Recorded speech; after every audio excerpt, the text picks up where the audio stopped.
Okay, so we should have our magnet looking something like this with the extruded image out the front and our backing where our magnet is going to go.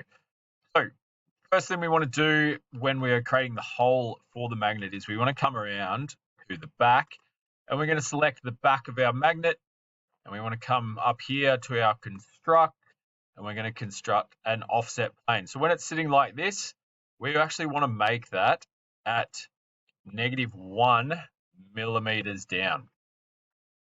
So that should be sitting on the back. So you can see there that it's up 1 mil into our project. So selecting that offset plane, we want to create a new sketch.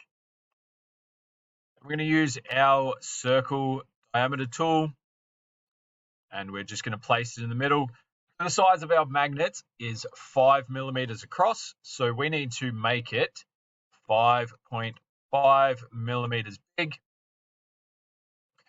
And we have our circle there. And we can see that that is sitting 1 mil up from the bottom.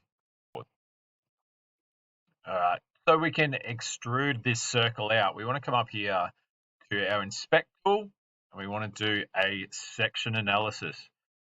So we're going to select this side here and we're going to drag that back until we are halfway into that circle. So we're going to be halfway through our magnet, so 25 mils. We're going to hit OK.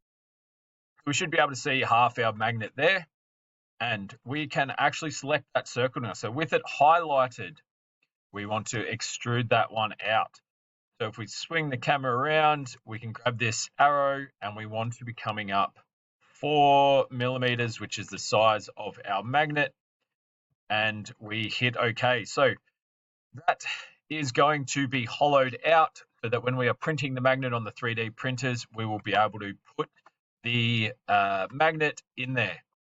And we can get rid of our construction analysis, hide that one, and we have that. So if you have completed all that, you will be up to 3D printing out your magnet.